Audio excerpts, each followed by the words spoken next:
Morning. তো তোমরা সবাই কেমন আছো? আশা করছি তোমরা সবাই ভালো আছো। তো আমার চ্যানেলে তোমাদের সকলকে স্বাগত এবং সকলকে শুভ নবমী।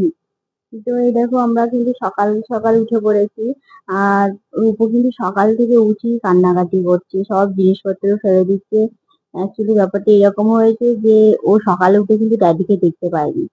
তো সেই হিসেবে হয়তো কান্নাকাটি করছে, কারণ ও ড্যাডি যখন কালকে রাতে যায় তখন ও কিন্তু মানে দেখেছে যে ড্যাডি যাচ্ছে, কিন্তু ওরা যাচ্ছে না ড্যাডির সাথে, সেটাও কিন্তু ও চুপচাপ হয়েছিল, চুপচাপ করে দেখছিল। তো সেই হিসেবে ঘুম থেকে ওঠার পর কিন্তু ড্যাডিকে একবারও দেখতে পাইনি, সেই হিসেবেই মনে কান্নাকাটিটা করছে। তো সকাল থেকেই ওকে মানে কোলে নিয়ে নিয়ে ঘুরছি, একটু হাসাচ্ছি খেলাচ্ছি, কিন্তু হাসে না, খেলছে না, আর এই কান্নাকাটি ভাবনা হয়ে আছে, সব ফেলে দিচ্ছে। আমি ভাবলাম বিছানাটা গোছ করি, নিয়ে বালিশগুলো নিয়ে এসে ফেলে দিচ্ছে, মানে খেলার মুড নেই ভালো করে। তো এখন একটু মনে হচ্ছে ফ্রি হয়েছে। আর আমাদেরও কালকে রাতে ভালো করে ঘুম হয়নি, মানে যাওয়ার পর শুলাম, তো তখন আর ঘুমটা মানে ভেঙে গেছে, তো পাশের ধরো হয়নি, তো তারপর আবার সকাল সকাল উঠতে হয়েছে। আর যেহেতু বড় ছেলে স্কুল ছিল, তো সেই জন্য উঠে ওকে আবার স্কুলের জন্য রেডি করা, ড্রেসগুলো আয়রন ছিল না, সেগুলো আবার আয়রন করে দিলাম, টিফিন টিফিন বানিয়ে ওকে স্কুলে পাঠিয়ে দিলাম। সেই হিসেবে 5টার সময় উঠে পড়েছি।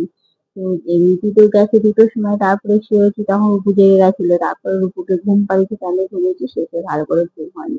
আর এই দেখো 1 বস্তা চাল নিয়ে এসেছে, চালটাও সে ঢেলে দিয়ে যেতে পারেনি, মানে আগের দিনকে ঠাকুর দেখতে গেছিলাম, তারপরে এসে আবার রাত হয়ে গেছে, তারপরে প্যাকিং করলো, তো সব একসাথে তো আর হয় না।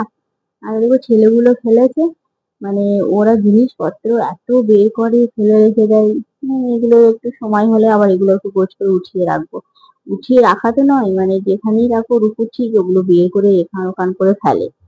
আর কালকে লুচি হয়েছিল, তো একটু সামান্য লুচির তেল ছিল, আর ওই যে হলুদ আর নুনটা একটু বের করে দিয়েছিলাম আলাদা করে রান্না করার জন্য নিরামিষ। তো আজকে রান্নার সময় ওটাই দিয়ে দেবো।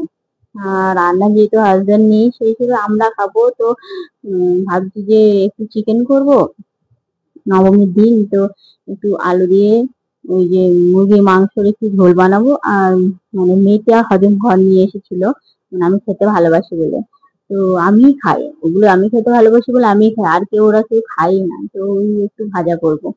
কিন্তু রান্নার ভাতটা আমি তাড়াতাড়ি বসিয়ে দিলাম, কারণ অনেকটাই লেট হয়ে গিয়েছে। বড় ছেলে আবার চলে আসবে স্কুল থেকে, খাওয়ার সময় হয়ে যাবে, আবার ও খেয়ে আবার কোচিং এ বেরিয়ে, আজকেও ড্যাডি নেই, তো ওকে একা একা যেতে হবে, তো আগে ওকে খাইয়ে দাইয়ে দিয়ে মানে একটু রেস্ট করাবো, তারপর পাঠাবো, কারণ সাইকেল করে যাবে।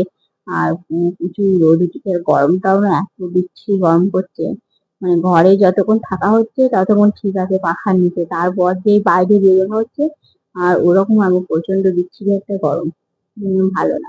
মনে হচ্ছে যেন বৃষ্টি হবে। তো দেখো আমার মেঝেটা ভাজা হয়ে গেছে, 4-5 পিসই ভেজেছি, বেশি না, কারণ এই ছেলেগুলো খাবে বলে মনে হয় না, কিন্তু রূপুকে আমি খাওয়াই, তো সেই হিসেবে ঝাল দিইনি, রূপু খাবে বলে।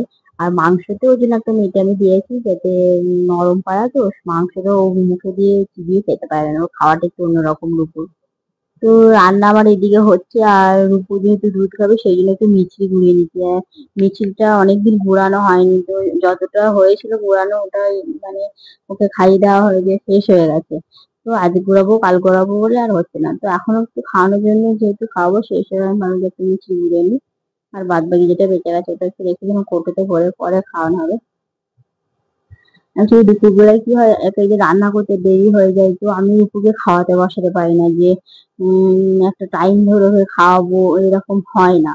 মানে আমি অনেক চেষ্টা করি যে হ্যাঁ, একটা দুটোর মধ্যে যে খাওয়া কমপ্লিট করে দিই, কিন্তু হয় না, সেই হিসেবে যেমন 12:30 পৌনে 1টার মাঝখানে আমি ওকে একটুখানি দুধ খাইয়ে দিই, তো তারপর একটু খেলে তারপর আমাদের সাথে আবার খাওয়া দাওয়া করে নেয়। আর এই দেখো 4টে লাড্ডু, একটা দাদার প্রমোশন হয়েছে, তো সেই হিসাবে লাড্ডু দিয়ে গেছে, মানে আজকে ঘরে আমার খাবার এসেই গেছে। সকালবেলা যেহেতু নবমী ছিল, তো কুমারী পূজা ছিল, তো ওই যে পাশে দিদিগুলো ওরা সব কুমারী পূজা করেছে, তো সেই হিসেবে দিদিরা লুচি, সুজি, পায়েস এই সব দিয়ে গেছে খাবার। তারপরে আবার এই যে দাদাটা প্রমোশন হয়েছে লাড্ডু দিয়ে গেছে, তারপর আমাদের আবার কালকে এই অত মিষ্টি নিয়ে এসেছে, সব ফ্রিজে ভরা আছে, আমি অত খেতেও পারবো না বাবু, ওই উপোস টুপোস করে অত সব খাওয়া যায় না, অষ্টমীতে উপোস ছিল, সেই হিসেবে আর মানে খাওয়ার প্রতি কোনো আর ইচ্ছে নেই। রান্না আমার কমপ্লিট হয়ে গেছে। এরপর আমি মানে রূপুকে একটু নিয়ে খেলবো, কারণ আমার তো সারাদিনটাই রূপুকে নিয়ে কেটে গেছে। ও সত্যি, ও ড্যাডি গেছে, ওকে যদি না দেখাতাম ভালো হতো। অ্যাকচুয়ালি আমি দেখাইনি, ও নিজেই জেগে গেছে, দেখেছে যে সারাদিন কান্নাকাটি করছে। এখন একটু ফ্রি হয়েছে তো ওকে একটু নিয়ে খেলা করাবো, তারপর অনিয়া আসবে, তো দুই ভাইকে একসাথে খাইয়ে ওদেরকে একটু ঘুম পাড়িয়ে দেবো। তারপর অনিয়া আবার কোচিং যাবে, তখন আমরা বাইরে ঘুরতে বেরিয়ে পড়বো। আজকের মতো এই পর্যন্ত, তো সকলেই ভালো থাকবেন, বাই।